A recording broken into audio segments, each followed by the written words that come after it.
नमस्कार, आप देख रहे हैं कैंडिड व्यूज। मैं हूं योजना भारद्वाज। चाइना की फॉर्च्यून 500 कंपनी एवरग्रांड पर $300 बिलियन से ज्यादा का कर्ज हो गया है। वो कभी भी दिवालिया घोषित हो सकती है। चाइना में करीब 5 करोड़ घर बनने के बाद खाली पड़े हैं, यानी यहां कोई रहने ही नहीं आया। ये सारी कंस्ट्रक्शन के पीछे कितने लाख करोड़ का कर्ज है, शायद इसका हिसाब लगाना मुश्किल है। इसलिए आप एवरग्रांड कंपनी के इस डेट डिफॉल्ट एपिसोड को चाइना के रियल एस्टेट मार्केट की पूरी पिक्चर का ट्रेलर मान सकते हैं। चाइनीज इकोनॉमी की प्रॉब्लम रियल एस्टेट सेक्टर तक ही सीमित नहीं है। हाल ही में चाइना में बिग टाइम पावर शॉर्टेज चल रही है। गोल्डमैन सैक्स के अनुमान के मुताबिक चाइना की करीब 44% इंडस्ट्रियल इकोनॉमी इससे प्रभावित हुई है और कुछ एक्सपर्ट्स तो इस पावर क्राइसिस को एवरग्रांड के क्राइसिस से भी बड़ा और डेंजरस मान रहे हैं। चाइनीज पावर क्राइसिस का डिटेल्ड एनालिसिस आप मेरे इस वीडियो में देख सकते हैं। लिंक आपको डिस्क्रिप्शन बॉक्स में मिल जाएगा। चाइना की इकोनॉमिक डिफिकल्टीज की पिक्चर अभी बाकी है। हालात इतने खराब हैं कि चाइना पहली बार अपने नेशनल ऑयल रिजर्व से कच्चा तेल बेचने को मजबूर हो गया है। यहां आप ये समझ लीजिए कि ये स्ट्रेटेजिक ऑयल रिजर्व चाइना ने फ्यूचर की इमरजेंसी सिचुएशंस को टैकल करने के लिए बनाया था।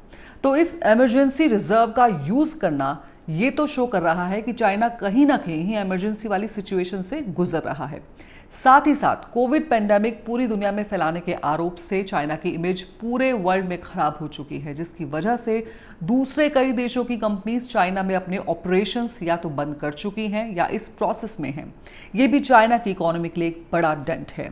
चाइना की इन सभी मुश्किलों को देखकर शायद हमें ऐसा लगे कि एक्सपेंशनिस्ट चाइना, जो कि एलएसी पर इंडिया के लिए डिफिकल्ट सिचुएशंस खड़ी कर रहा है, उसके साथ अच्छा ही हो रहा है। लेकिन आपको बता दें कि अगर चाइना की ये सब मुश्किलें बढ़ी तो अकेला चाइना इन सब की मार नहीं झेलेगा, बल्कि पूरी दुनिया को इसके रिपल इफेक्ट्स झेलने पड़ेंगे। क्योंकि आज शायद कोई ही ऐसा देश होगा जिसका चाइना के साथ डायरेक्ट या इनडायरेक्ट ट्रेड और इकोनॉमिक कनेक्शन ना हो। इसलिए पहले कोविड महामारी और अब शायद महामंदी की कगार पर खड़ी है दुनिया। आज इस वीडियो में इस बात का डिटेल्ड एनालिसिस करेंगे कि क्या हिस्ट्री रिपीट होगी और चाइना में चल रहे इकोनॉमिक क्राइसिस ला सकते हैं 2008 जैसा रिसेशन।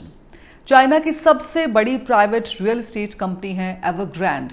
ये कंपनी फॉर्च्यून 500 कंपनीज में से एक है, लेकिन एवरग्रांड का फॉर्च्यून ठीक नहीं चल रहा।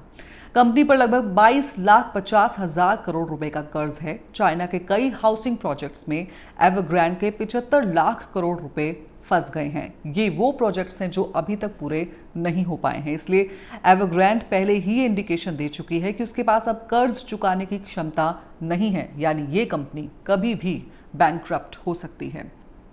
एवरग्रांड की कहानी एक्चुअल में चाइना की कहानी है। चाइना की जीडीपी में 16 से 25% हिस्सेदारी हाउसिंग सेक्टर की है। चीन की सारी तरक्की कर्ज पर बेस्ड है और इस कर्ज के बोझ के नीचे सिर्फ चीन का रियल एस्टेट मार्केट ही नहीं दबा है, बल्कि चीन की अलग अलग कंपनियों को अगले एक साल में 97 लाख करोड़ रुपए का कर्ज चुकाना है। साल 2020 में चीन की 2 लाख कंपनीज खुद को पहले ही दिवालिया घोषित कर चुकी हैं। वजह लोन रीपे ना कर पाना, और ये नंबर अभी और बढ़ सकता है।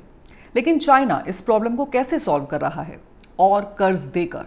साल 2020 में चाइना के बैंक्स ने कंपनियों को 225 लाख करोड़ रुपए का कर्ज बांटा, और जिस तरह से कई कंपनीज अपना लोन रीपे नहीं कर पा रही हैं और दिवालिया हो रही हैं, उससे ये पिक्चर तो क्लियर है कि कर्ज का ये बोझ चाइना के बैंक्स को भी लेकर डूबेगा और चाइना की इस डेट फ्यूल्ड ग्रोथ का बबल फूट जाएगा। क्योंकि जब किसी इकोनॉमी में उसका बैंकिंग सेक्टर कोलैप्स करता है तो इस इकोनॉमी का क्राइसिस से निकल पाना मुश्किल हो जाता है।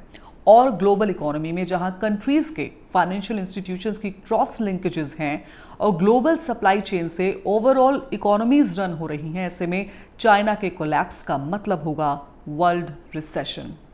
2008 के रिसेशन का लिंकेज भी था यूएस के हाउसिंग सेक्टर से, जहां बैंकिंग और फाइनेंशियल इंस्टीट्यूशंस ने लो क्रेडिट रेटिंग कस्टमर्स को भी खुले दिल से हाउसिंग लोन्स बांटे, क्योंकि उस समय हाउसिंग प्राइसेस लगातार बढ़ रहे थे और फाइनेंशियल इंस्टीट्यूशंस को लगा कि उनका पैसा वापस आ जाएगा। लेकिन एक पॉइंट पर आकर हाउसिंग प्राइसेस नहीं बढ़े और बोरोअर्स अपना लोन चुका नहीं पाए, जिसकी वजह से यूएस का सारा बैंकिंग सिस्टम कोलैप्स कर गया और उसका वर्ल्ड ओवर इम्पैक्ट तो हम सब देख ही चुके हैं। अब आप ये भी सोच सकते हैं कि जब चाइना में एवरग्रैंड के पास इतनी अनसोल्ड इन्वेंट्री पड़ी है तो एवरग्रैंड उसको काफ़ी कम प्राइसेस पर बेचकर भी तो अपना लोन चुका सकती है। लेकिन यहाँ एक कैच है, बीजिंग एवरग्रैंड को ऐसा करने नहीं देगी, क्योंकि अगर ऐसा हुआ तो चाइना के पूरे रियल एस्टेट मार्केट में हाउसिंग के प्राइसेस गिर जाएंगे और चाइनीज बैंक्स और फाइनेंशियल इंस्टीट्यूशंस ने जो अनरियलिस्टिक हाई प्राइसेस हाउसेस के लिए कस्टमर्स को लोन दे रखे हैं वो कस्टमर्स लोन चुका नहीं पाएंगे। फिर चाइना के बैंकिंग सेक्टर के हालात वैसे ही हो जाएंगे जैसा हमने 2008 के यूएस बैंकिंग कोलैप्स में देखा था। इसलिए चाइना के केस में ऐसा लगता है कि चाइनीज कम्युनिस्ट पार्टी इस तरह की सिचुएशन पैदा नहीं होने देगी। अब चाइनीज गवर्नमेंट के पास दो ऑप्शंस हैं। पहला ये कि चाइना अपनी डेट फ्यूल्ड ग्रोथ को स्लो डाउन कर दे and let the demand catch up, पर इस डिसीजन के पॉलिटिकल और इकोनॉमिक कॉन्सिक्वेंसेस हो सकते हैं, क्योंकि किसी को भी अच्छा नहीं लगेगा जब ग्रोथ स्लो हो जाए और लोगों की जॉब्स जा रही हों। Alternatively China can keep fuelling the growth with even more private debts, जिसका एंड रिजल्ट होगा और भी ज्यादा खाली पड़े घर और बिल्डिंग्स, और इस तरह से आने वाले संकट को चाइना कुछ और समय के लिए टाल सकता है। जिस तरह से कुछ ही समय में चाइना ने technology sector, gaming companies, online education companies और रियल एस्टेट सेक्टर पर नकेल कसी है, ऐसा लगता है कि बीजिंग ऑप्शन नंबर 1 को फॉलो करने की कोशिश में है। 2013 में पावर में आने के बाद ही कुछ दिनों बाद शी जिनपिंग ने कहा था कि चाइना को इन्फ्लेटेड जीडीपी ग्रोथ के बदले जेन्युइन ग्रोथ पर फोकस करना होगा। शी की स्पीच के बाद कई सेक्टर्स के लिए एग्रेसिव रेगुलेटरी एक्शंस लिए गए। For example, the policy of so called 3 red lines for real estate developers in 2020, जिसमें उनकी बोरो करने की कैपेसिटी को लिमिट कर दिया गया। एक्सपर्ट्स का मानना है कि यहां से सिचुएशन बिगड़ गई, क्योंकि अब डेवलपर्स अपने डेट सर्विस करने के लिए और डेट्स नहीं ले सकते थे।